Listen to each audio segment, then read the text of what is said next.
Welcome to Book Lovers Unite. Parenting is probably one of the toughest, most rewarding jobs on the planet. But there's this one moment, I think every parent knows it and dreads it. It's that moment of pure stress where you feel like you're just about to lose it. Well, today, we're going to dive into a book that's a guide for navigating those exact moments. Oh, yeah, you know what I'm talking about.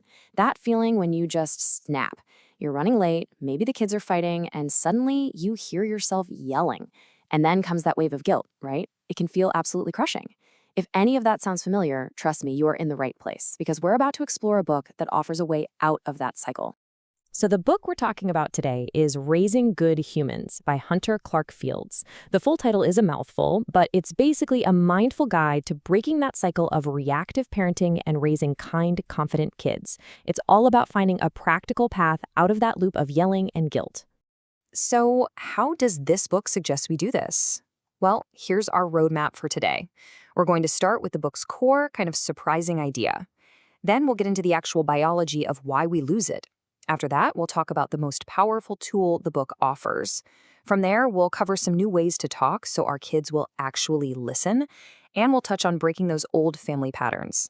And finally, we'll wrap up by figuring out if this book is a good fit for you. All right, let's jump right into the book's central truth. And I'll warn you, it's a little challenging and maybe a bit counterintuitive. It says that effective parenting isn't really about controlling your child at all. So what does that mean? Well, this slide lays it out perfectly. The old goal, the one many of us default to, is trying to control our kids' behavior. But the author, Hunter Clarke-Fields, argues that just creates more pushback. The new goal, the mindful approach, is to switch that focus entirely and work on controlling ourselves first. The book gives this problem a name, reactive parenting. And it's exactly what it sounds like. It's when we are totally on autopilot. Our kid does something that just pushes that one button, and boom, we explode. We yell, we make threats, maybe we send them to their room. This book is basically a how-to guide for getting off of that reactive autopilot. So why do we explode like that? It's so easy to think it's just a personal failing, right? But it's not. It's biology. And I think the book does a brilliant job explaining the science behind why we lose our cool. So here's what happens in your brain. First, something triggers you. That spilled milk, the back talk, whatever it is. That trigger activates your amygdala.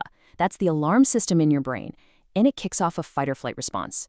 And here's the crazy part. When that happens, the logical, rational part of your brain literally shuts down. And all you're left with is that raw, yelling, emotional reaction.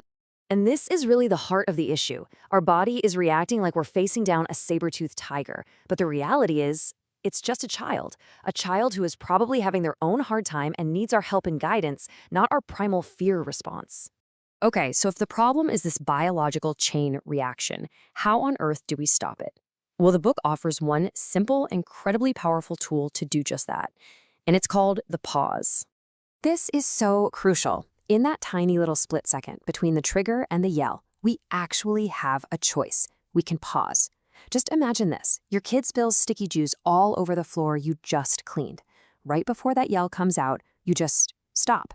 That's it. Maybe you close your eyes for 3 seconds, put a hand on your chest, and just tell yourself, this is not an emergency. That's the pause. That's the whole game. See, by taking that pause, we give our logical brain a chance to come back online. But even more importantly, we are modeling emotional regulation for our kids. The book has this great line. It says we act as the external hard drive for their developing brains.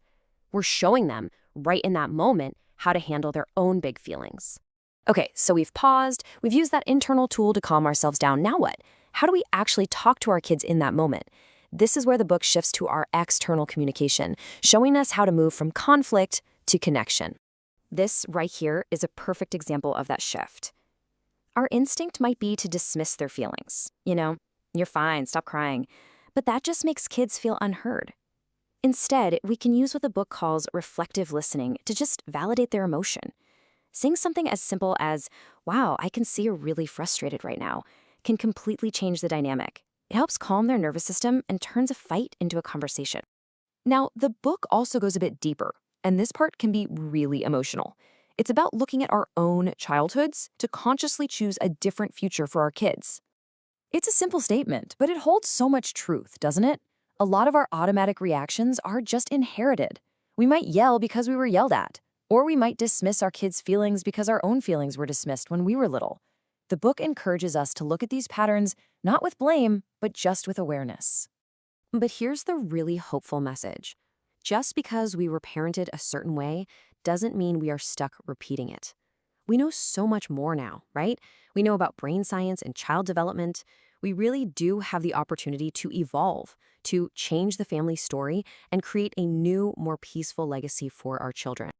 So, with all that said, is this book some kind of magic wand that's going to instantly make your house a calm, peaceful Zen garden? Well, let's get real for a minute and take a look at what this practice actually involves. Yeah, it is definitely not a magic wand. This stuff takes consistent, daily practice. And let's be clear, mindful parenting isn't permissive or lazy parenting. It actually takes way more energy and effort to hold boundaries with empathy. And you will mess up. We all do. The goal here isn't perfection. It's really just about trying to fail a little better next time. So, the final verdict? Raising Good Humans is a truly compassionate and, I think, essential read. Its real power is how it completely shifts your focus. It's not about finding some new trick to fix your kid's behavior. It's really about doing the inner work to heal yourself so you can finally show up as the calm, connected parent you've always wanted to be. If you found this breakdown helpful, it would mean the world if you'd give it a thumbs up and maybe share it with another parent out there who might need to hear this message today. And hey, don't forget to subscribe to Book Lovers Unite so you don't miss out on more deep dives into great books. And before you go, let's start a conversation down in the comments. What's your go-to strategy when you feel that anger or frustration starting to rise? Let's share some ideas and support each other. Thank you so much for watching, and thank you for doing the hard work of raising good humans. We'll see you next time.